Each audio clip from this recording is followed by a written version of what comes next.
Campello kicks out, Runes behind him. Pardon the wobbly boat angle, but that's reality. Here we go, Anthony Runes. Semifinal number 1. Runes made it through a super hard heat yesterday. Can he repeat the magic and make the final? This won't hurt his chances. The Gastra sail, the taboo board, working its way towards the inside here. Runes with a pretty nice looking ride. No doubt about it, that was a nice one. Here comes Antoine Albert on the outside in that blue Goya sail you see in the middle of your screen. Antoine Albert from nearby New Caledonia fades into a nice looking cloud break offering. Bottom turns under the hook, snaps a turn, second bottom turn, second lip snap. Albert trying to fire off a big score here and get on the board and stay in the running here. I will say that Baptiste Clerec's first wave that you didn't see is probably still the highest scoring wave of this heat. And he did that right when the heat started.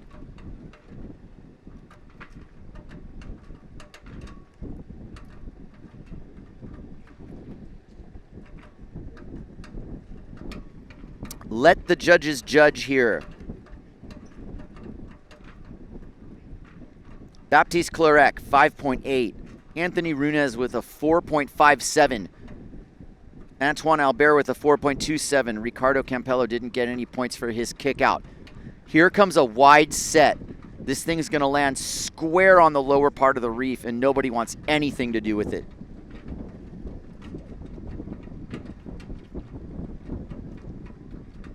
Wind picking up, keeping itself right in the same direction it's been. It's just not too offshore, but man, when that wave hits the elbow at the point where it starts bending in, that wind goes from side shore to side offshore to offshore quickly, really quickly. And that's when things get really critical here. That last section known as shish kebabs, it's no games. And last year's event champion, Camille Joubon, who had to withdraw due to injury, I will say this much about Camille's performance last year. He was toying with shish kebabs, flying over it.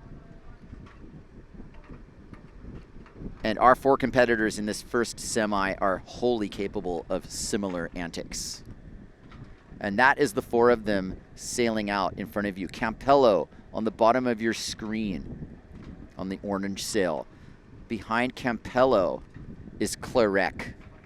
Behind Clerec is Runes. And furthest away in the blue sail is Antoine Albert. That's your lineup. And what this really is it's kind of an order of priority in a way. Because Campello's furthest out. Now he's giving the inside to Clerec. This depends on how this shakes down now. There's gonna be a set that comes in here soon. Sooner than later. Now the positioning is important. Where will Campello find himself? And it's interesting to note that you look at Runes on the white sail as Campello tacks. Runes is a little further inside of Campello. He could make a snap decision and actually sneak one inside of him. We'll see if that plays out because there is a set coming. Ricardo is pumping for it.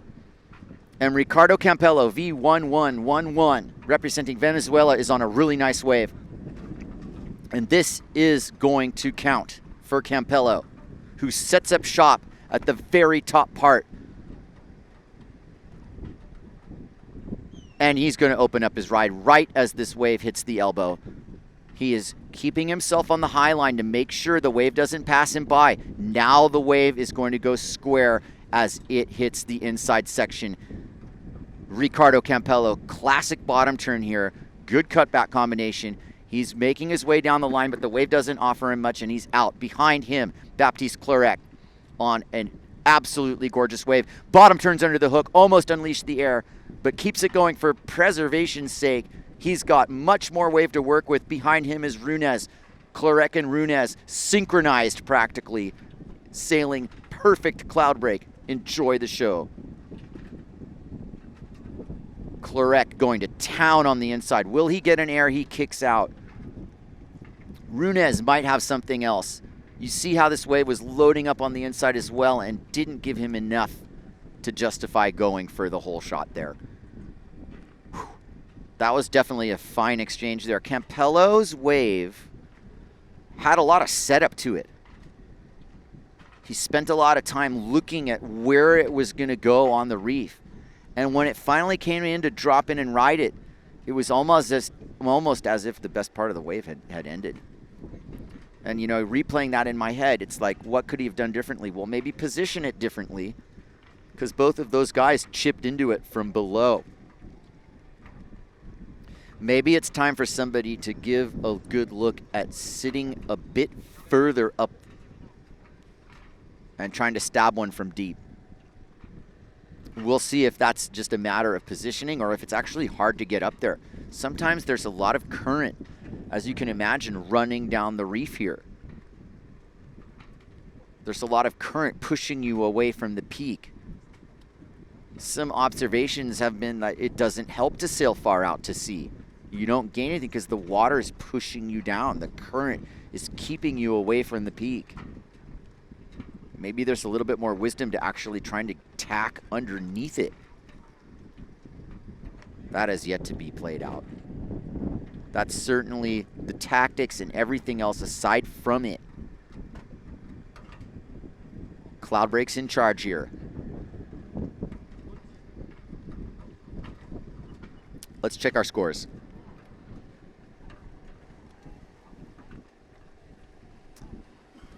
And just like that, Baptiste Clarek is in the lead with a 5.87 and a 5.6. The judges are clearly stoked on his critical level of riding. His aggressive attack. He is showing it again. Everything to play for here. Second place, Anthony Runez, having the contest of his life at this point. Good for him. Ripping sailor, great guy, and steely competitor, no doubt about it. Antoine Albert in third place, 4.33, and Campello getting a 2.67 for that wave that he caught and looked at for a long time.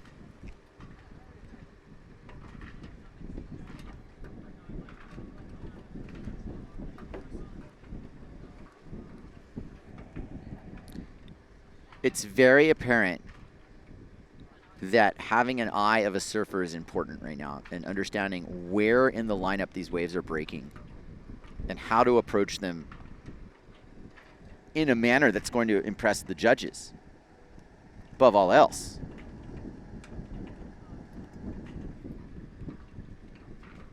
.340 in the afternoon here in Fiji.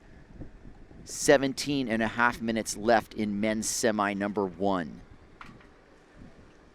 Men's semi number 2 is coming up. Then we will run the women's final. After the women's final, we will run the men's final. And God willing, we will have a result to this event and lifetime worth of memories and images to cherish from it. It's all playing out right now. And if I was to say there is, something happening in terms of the conditions changing, I think the swells, filled in, if not peaked. Every now and then there's a big bomb set that's coming in. There's a couple of these waves that are swinging wide, and a lot of them are also hugging the top part of the reef. It's up to the riders to interpret where to be and when. The wind isn't strong enough to plane freely in the lineup. It's a question of letting the wave pick you up and be in position to ride it, either from below or above the peak. And we can see in the lineup right now that it is a little lighter than it's been. It's kind of a down moment in the wind. But it looks like to me that it's going to hold steady. It hasn't changed in its direction, and it's just varying in its intensity here as we make our way through the afternoon. It seems pretty typical to me based on what I've seen. afternoon wind.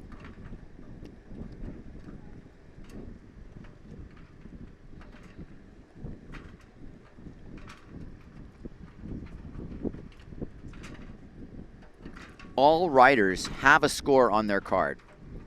We have seen situations in the past where some riders are getting left empty-handed, can't find waves, won't ride waves, whatever you have you. I can tell you with full confidence that this heat is going to roll right through the clock and count.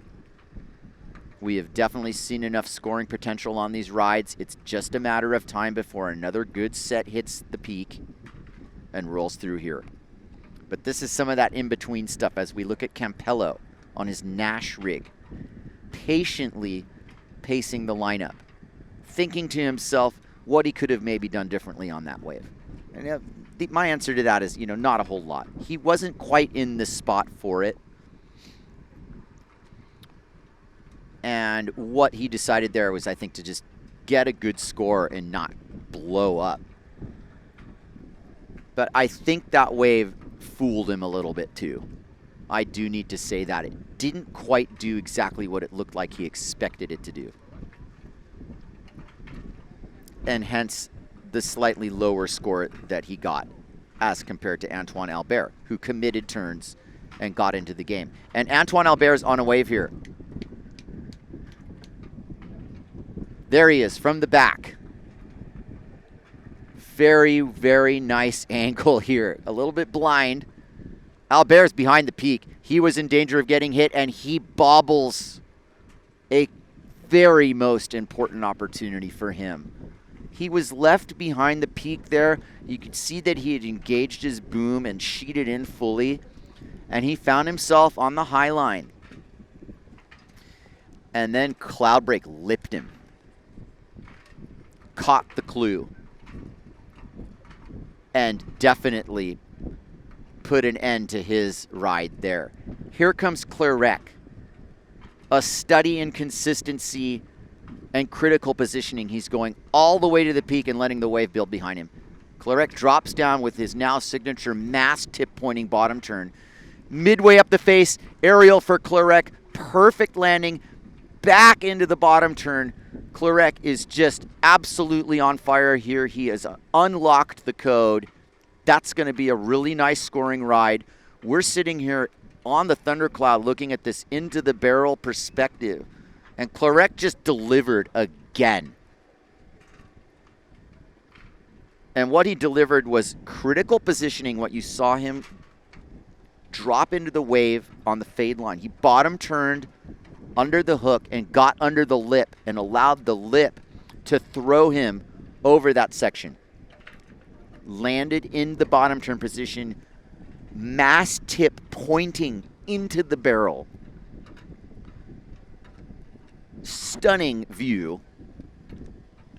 And got a couple more turns and got out of there. That's going to probably be the highest score of the heat, and it is. A 6.67. Clerec lives in the over 10-point category here, just living in it.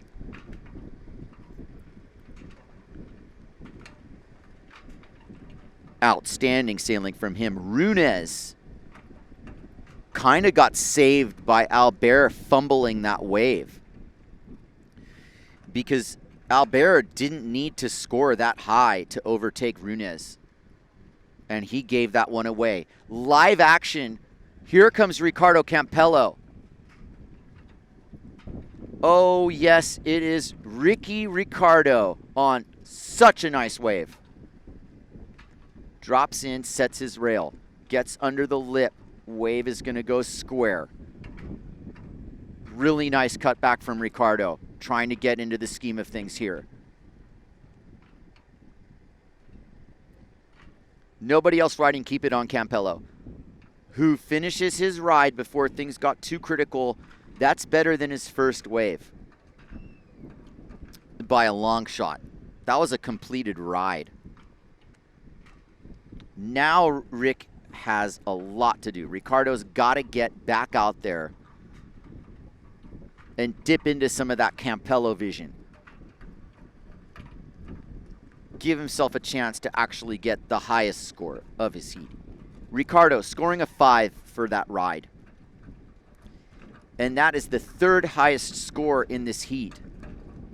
Excuse me, the 4th highest score, because Clarec's scoreline looks like the star pupil. 5.87, 5.6, and 6.67. And look to the outside, there is a super bomb set coming in here. Who's gonna get it? Who wants this one? Anthony Runes, are you gonna turn around and take advantage of your opportunity? You're too far inside. No dice. Ooh, Clarec's gonna chip into this thing from below. Baptiste Clarec on a hooter here. And Runes behind him. This is a sick exchange. Look at Anthony Runes behind Clarec. This is the dream, you guys. Bottom turning under the hook.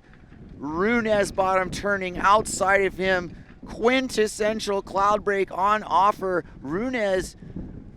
And outside of him, we've got 3 riders riding. There is Antoine Albert on the outside as Runes is coming to the inside.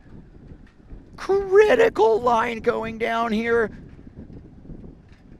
Right by Clarec, who finishes his ride off the chip in. Here comes Antoine Albert. This thing's going to go scary squarey. The New Caledonian bottom turning under the hook and gets out of there. I told you things were going to get critical there. And Albert is not in a good spot. Here comes the second wave of this set. Watch, is this a pounding? Is he going to get away with it?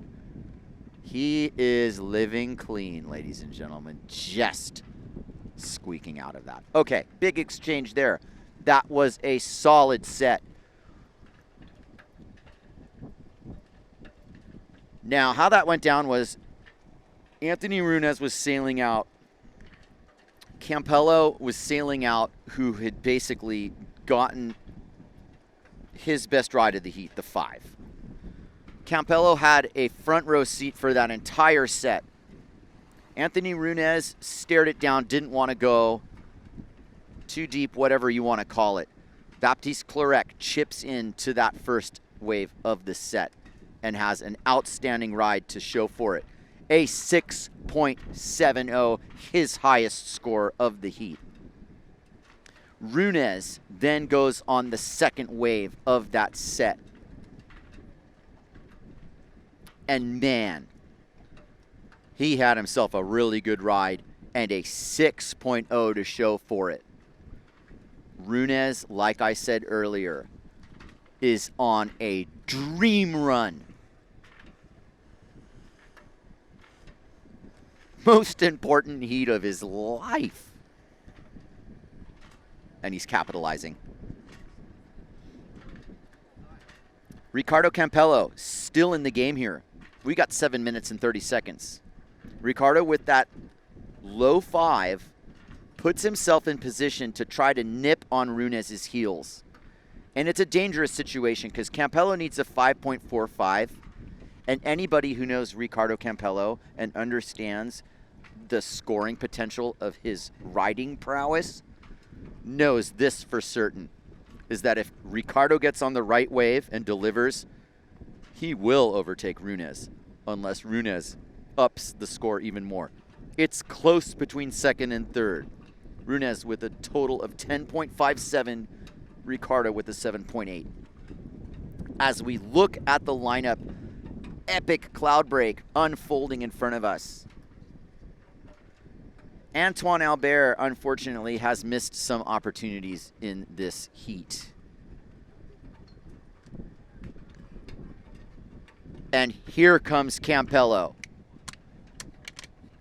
He's edging into a wider set. These are the ones that go square. This could be big-time fireworks. Here comes Ricardo, dropping in with shish kebab staring at him. First cut back, full head of speed here. Second cut back, Ricardo kicks out. Just too much apparent wind for him to deal with.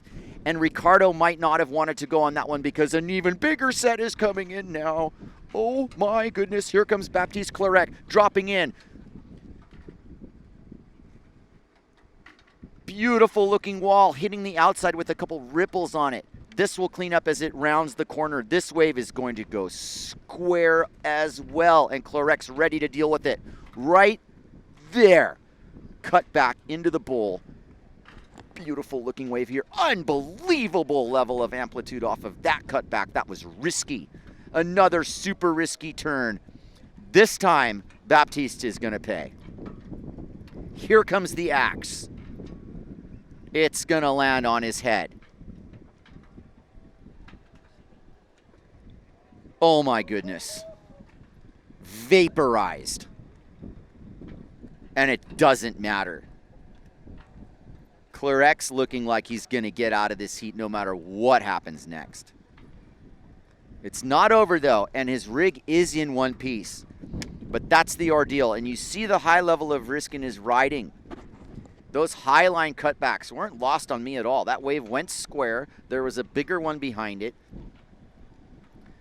He manages to finish those cutbacks, but that last one where he squeaked out, that's the one that did him in. And I guarantee you he would have never tried it if he had seen the set that was swinging wide. Clorex had a look in his eye this entire contest that's kind of gotten progressively more intense the further he's making it. And he's doing two things with his level of confidence.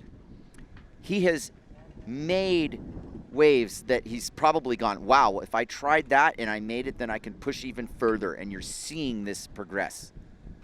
He's pushing harder and harder. But that time, Cloudbreak pushed back. And he is fully dealing with this now.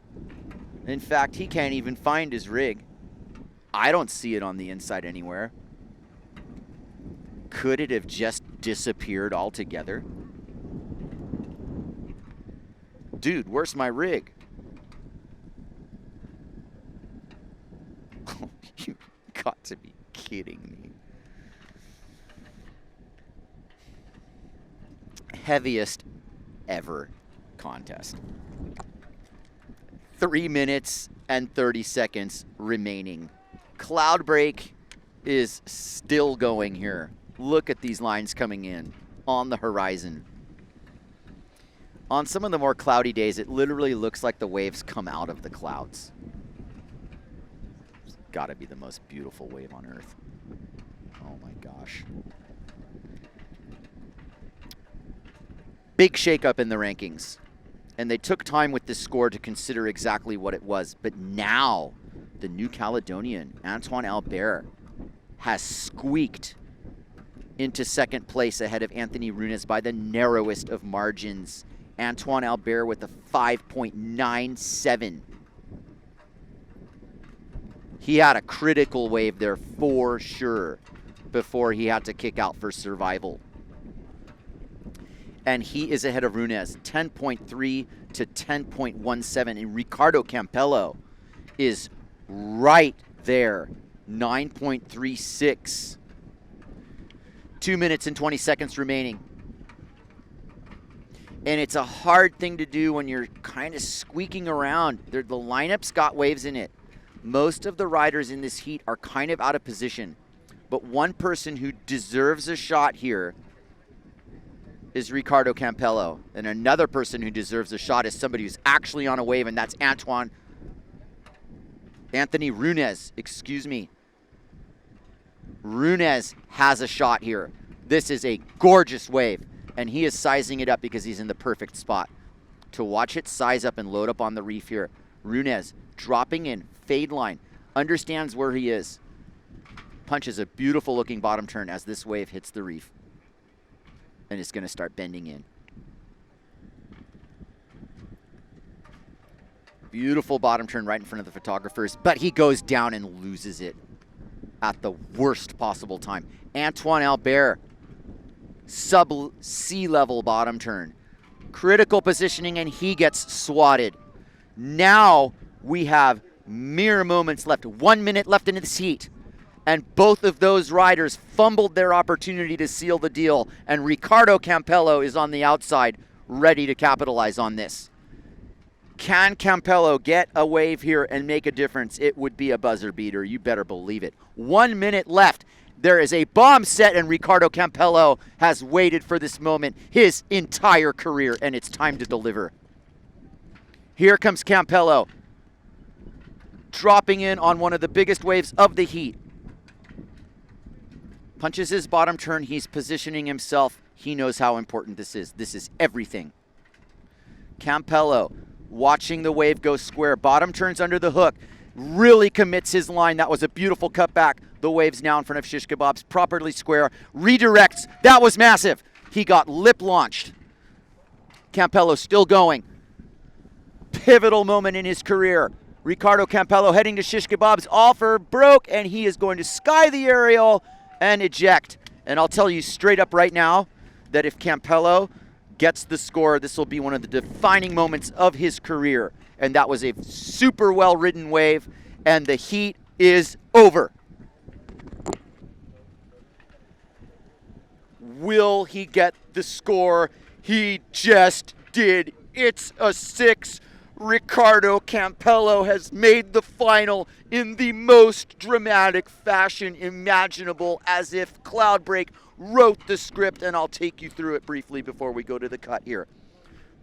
Albert and Runes fumbled their waves, gave it away. Campello right away lapped it up into a career-defining performance. He's in the final, and we will be right back with the women's final after this.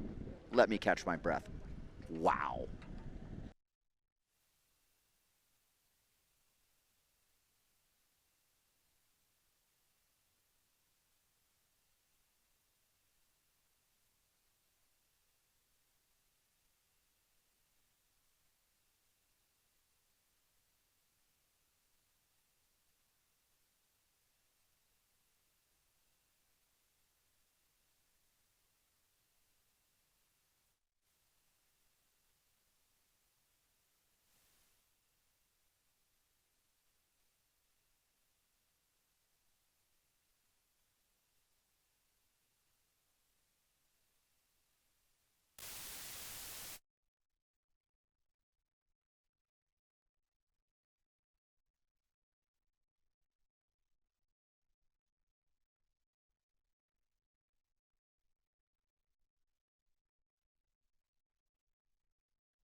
Man, I'm just composing myself here. I was watching Ricardo Campello still peel himself off the rocks at Shish Kebabs, just going, man, I'm really proud of that guy. And that's a moment that he really deserved to have in his career. There's all been a lot of hit and misses for Ricardo, but this was one of the best moments for him.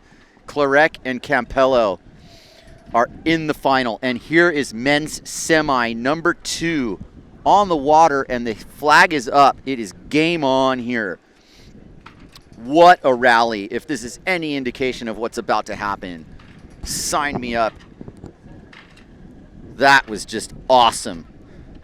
We have Robbie Swift, Takuma Sugi, Antoine Martin, and Mark Perrico in the second men's semi.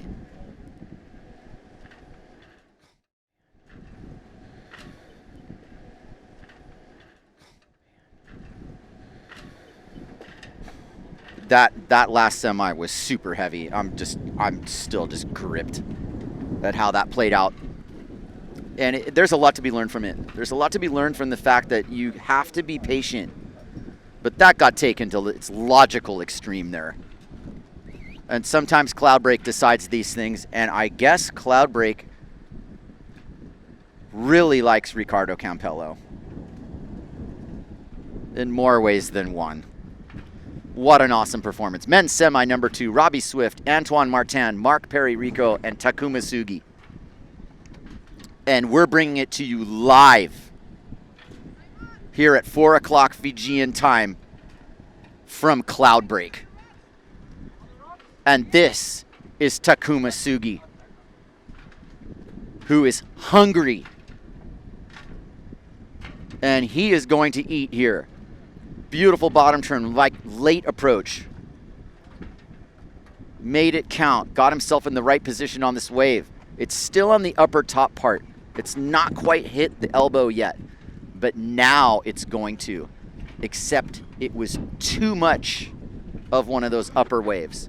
And it gave him a look that he just didn't believe anything was going to happen on the lower part.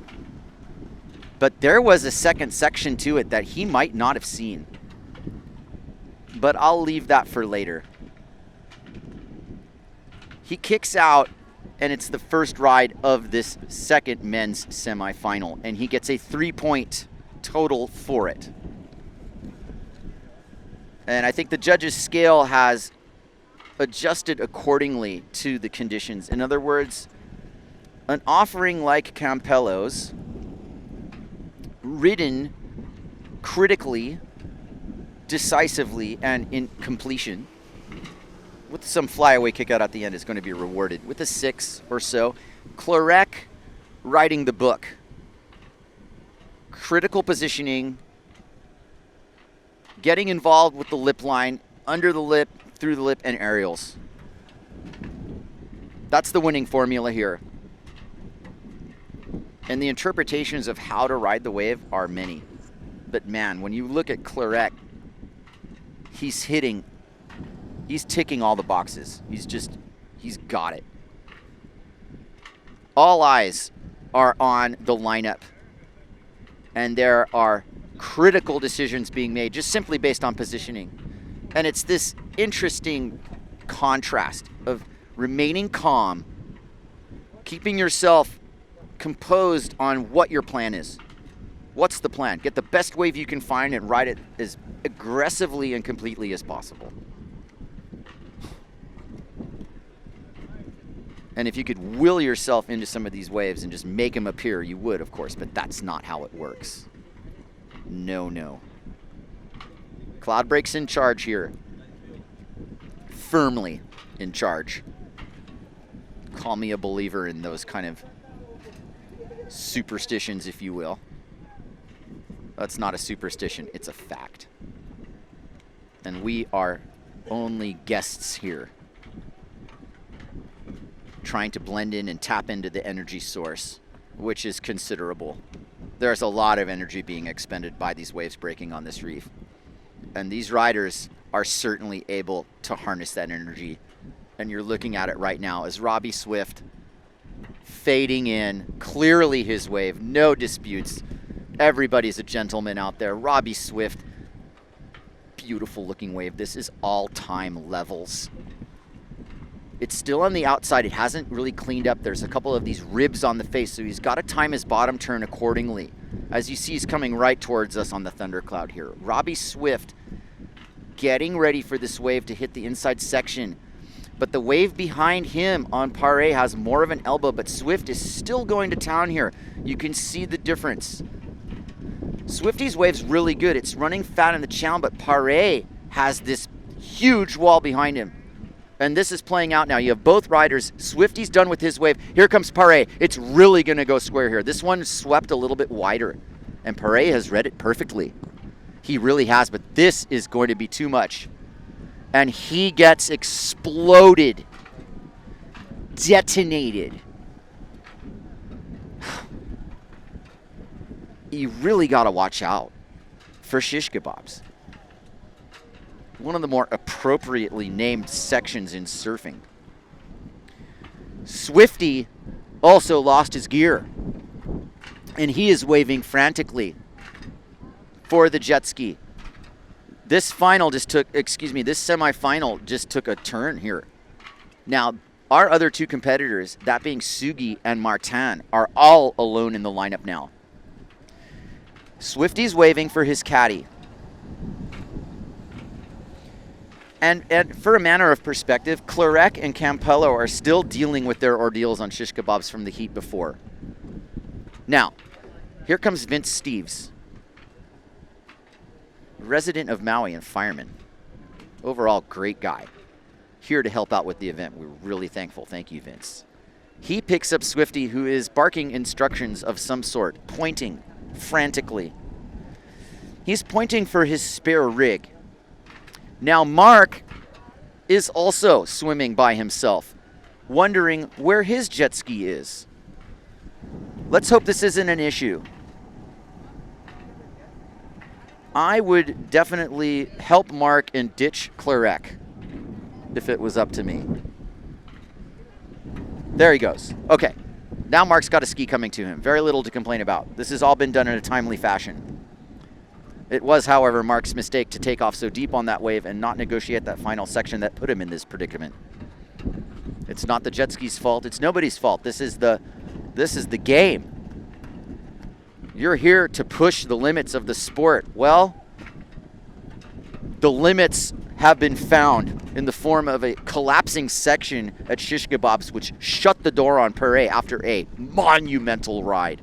And let's check our scores. Yes, let's see what the judges have to say about that. Robbie Swift in first place, 6.7, representing the United Kingdom. Mark Perry-Rico getting a 5.53, a very fair score for that ride, which could have been higher if, per se, he had decided to go for absolute broke on his first wave of a semifinal that has so many implications that it's not even funny. And I just gave a power salute to Campello, who just sailed by the thundercloud, and he's bleeding from his arm. I'm just saying, he's bleeding. There's blood in the water. Awesome. Takuma Sugi, way in the distance. Here comes the flyby. Our ace drone pilot, Paul Van Bellen, crushing it in the sky. This is our primary angle, because this shows the whole story. Keep it right here, nobody else on the wave. Sugi, bottom turns. This goes into the South Pacific dreamscape mode. Look at these colors. Look at this wave contour and quality. Sugi interpreting this the following way, with a very fine style, a little bit of a cut back there that you don't want to bleed too much speed, believe me. And that little skip aerial isn't necessarily what we call the standard aerial. Those were little kind of gimmicky final things. It's not going to push his score as high as, let's say, one power hack would have done. Because head judge Angela Cochran has made it very clear to everybody that you've got to get on a good wave and ride it aggressively. Aggressive, aggressive, aggressive. Don't get on a good wave and act like that's all you need to do and soul arch your way around. No. Not to accuse anybody of doing that in the first place. We've seen a few runaway rides, but those are also the people who have their equipment in one piece and aren't bleeding. You know. Takuma Sugi assumes the lead based on it being his second scoring wave. It's also his highest scoring wave of this semifinal. Sugi in the heat of his life. No two ways about it. You're in the semifinals at the Cloudbreak event. This is all the marbles. It's a 5-star. This has really big world title implications here. And that brings the situation to the following. Antoine Martin doesn't have a wave yet. We are 16 minutes and 20 seconds remaining. Pivotal stuff here on the scorecard. And you're looking at it like your first wave, your second wave. These are the things that are playing out right now. Antoine Martin kind of got left out of a couple exchanges there. He's wondering what's going to happen to his chances. Mark Perry-Rico replaying it in his head, the ordeal that he went through. He's right there in that white duotone sail. Mark's like, he knows he's in the game. He needs a 1.18, okay?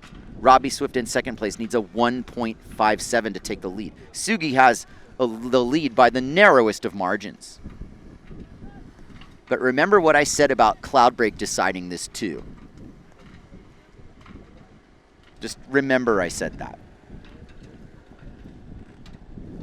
Right now, the wind has taken something of a shift. And the way I'm seeing it right now, a little bit more to the south, bringing it slightly more on shore even.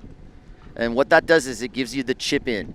You're basically able to eye it from your right shoulder as you're dropping in. And you can do two things. You can check over your right shoulder and then look down the line.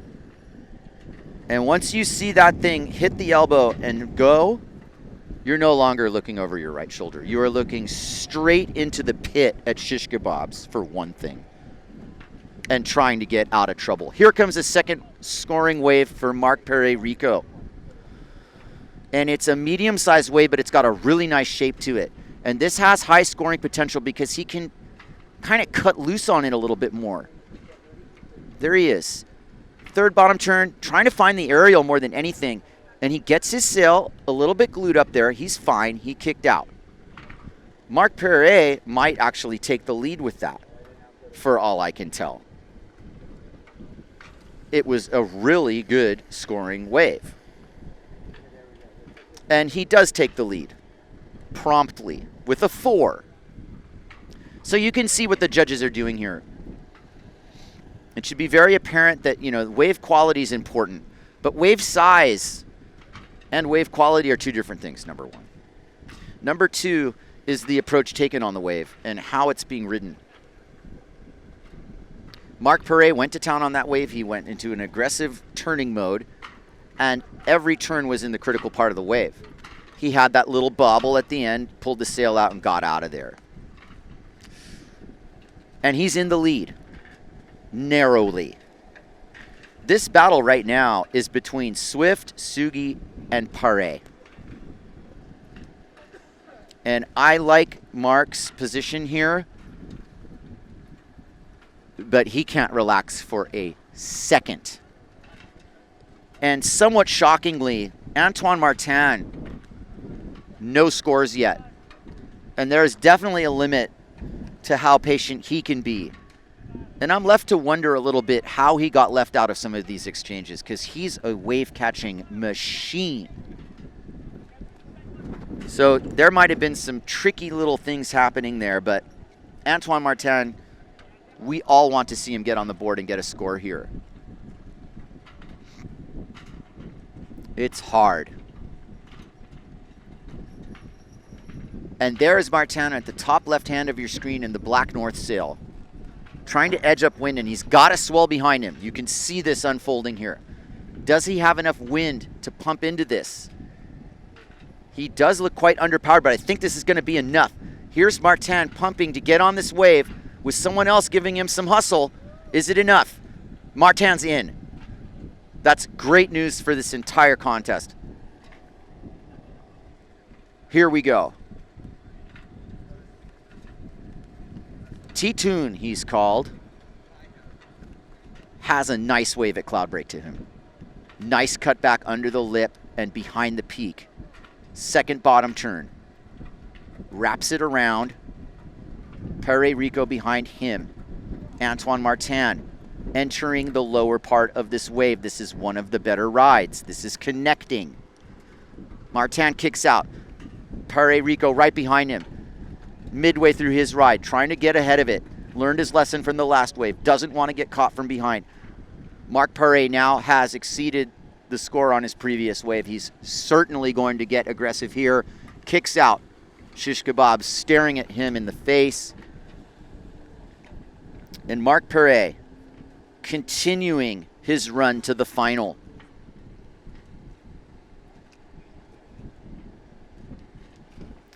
After this heat, we have the women's final, which is Sarah Hauser, Sarah Kita Ofringa, Jessica Crisp, and Coco Fouveau. Immediately after this heat.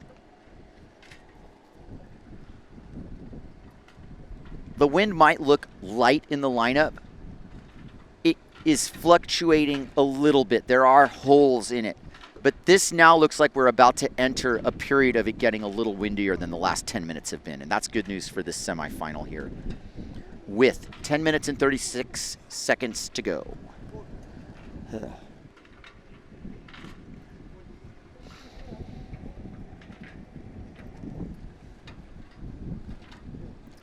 Definitely some jockeying going on the outside.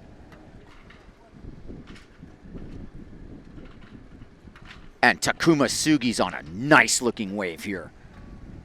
The selection process played out. He's going on the first wave of the set.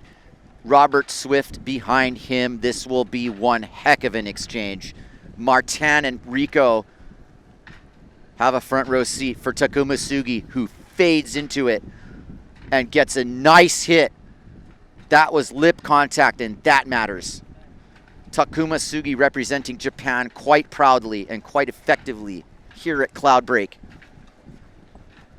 The lone remaining Japanese sailor takes it to the inside. Something happened with Swifty. Looks like he didn't quite go on that one. And that was probably a good idea because that wave didn't really offer it. Sugi's on the best wave of this set, and he's still going. Something he's kind of famous for is length of ride, which was how he made his money yesterday. And he kicks out rather deliberately, but without the huge style points of a freestyle sailor, let's just say. But he's going to live to sail another day here. And that was a really nice wave. And it puts him in the lead, ahead of Pare Rico, who upped his score. So here you see it. Wow. Everybody's in the game here because the high scores belong to different riders. In other words, the highest score for Pare Rico is a 5.53, and Takuma Sugi's high score is a 5.27. Antoine Martin's high score is a 5.8. He's about to get into the game on his second scoring ride. And here it is, Antoine Martin trying to add to his total. What a bottom turn that was. Right under the lip. These medium ones kind of are the ones. But even Martin doesn't want to deal with the impending doom of a shish kebab's mission. That's not going to be his highest score, but it's going to be a good score. He got a couple good turns in the hook there before it went down. Robbie Swift in fourth place. Robbie Swift with the highest single score of this heat, 6.7. Keep that in mind. This is wide open when it comes down to it. It's a three-way tie for first for now. 10.2, 10.2, and 10.2 for Martin, Pare Rico, and Sugi. Robbie Swift sits in fourth with a 6.7. Marinate that for just a little bit. And remember what happened in the other semi. There he is, Robbie Swift, consummate competitor and professional, sponsored by Neil Pride and JP. Moving slowly. He's had a great day. No question about it. Mark Pare Rico on a wave on the inside. He hasn't done anything yet. This was his first little setup to it, and he kicks out. Probably saw something in it that ended up not happening. Anyway, back to Swifty. And he's pondering the significance of the moment for sure. It's very significant. This is a golden opportunity for him. There's 6.5 minutes left for him to find a suitable wave to drop his second score. Robbie's pumping. Does he have this one? It's looking possible. I think he's got it. He's behind the peak. This is one of those ones that's going to swing wide and there's a bigger wave behind it. True consequences if he doesn't deliver here. Antoine Martin on the way behind him. Here comes Robbie Swift. It's going to get critical quickly. He gets his cut back. He's ahead of it. Swift with his second turn. Antoine Martin behind him, setting up something fierce. Robbie Swift heading to the inside. You see both riders now. There's Martin. There's Swift. And outside of him is Sugi dropping in late. What an exchange. Swifty's done. Here comes Antoine Martin with a gigantic hit, and he goes down, and that's a massacre. Oh, my goodness. Sugi heading to the inside. Sugi on a hooter. This is a super nice wave for Sugi. This is hitting the spot properly. Gives him a chance to go lip lining. It's getting fat behind him. He's getting closed out. Cloudbreak is definitely owning this situation here. Swifty's about to get the hammer on the head here. Mark Perry-Rico on the outside, dropping in off the elbow. Right as Swifty barely survives the pounding. Mark Perry better get on his horse because this thing's going square on him right now. Mark Perry on his inside rail and just didn't read it. Got massacred. I told you it was going to go square. I told you Cloudbreak was in charge. Oh my goodness. So, that was possibly one of the more intense exchanges of the event, and now waves are just rolling through here. Partly contributing to this drama is the wind's a little lighter. But Swifty, you know, we kind of started with him, right? He went on the first wave of that set. He got a good ride too. He did. And it was really, in a sense, one of the more scoring opportunist type of waves in this, because it allowed a little space to turn. It allowed him to get a little looser on this. But we have a big shakeup, ladies and gentlemen, because Robbie Swift is in first place, having scored a 6-point ride on his second wave. Antoine Martin is in second place, having scored a 5.35.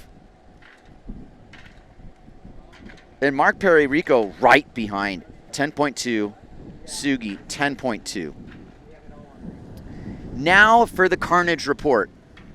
Mark Perry-Rico in third place is heading back to his gear depository to see what he has to work with, which means certain damage has occurred. The lineup belongs to Robbie Swift, who is now in first place. Two things happened there. Swifty avoided detonation with the rest of the set. And somehow, with that, right when Mark Perret was dropping in, or excuse me, when Martin was dropping in behind, Swifty pushed his rig over the lip. You didn't see it. I caught it out of the corner of my eye, and that allowed him to get his rig away from trouble. He is now sailing out into the lineup by himself. None of the other finalists are in the lineup. That means Antoine Martin and Takuma Sugi are somewhere dealing with the shish kebabs ordeal. I can see them down there, and it's gonna take too much time. Martin's in one piece and he's getting dragged into the buoy area. So this is where the jet ski assistance now is gonna come into play. Okay, he's in one piece. And that's Ian Muller driving him straight to the buoy, where that is the limit of where the jet ski can take him. It is to the buoy and nowhere else if he's going by the rules here. Okay. Okay, second buoy. Fine. Okay, anyway. As Martin is being brought to the lineup, we have 2 minutes left in this heat. 1 minute and 40 to be precise. Mark Perry-Rico, his score has dropped, and he is in second place. He got a 6. He is just barely ahead of Antoine Martin, who is desperate for a scoring ride here. 1 minute and 23 seconds left. A set has approached. Let's get to the lineup, please. Robbie Swift dropping in.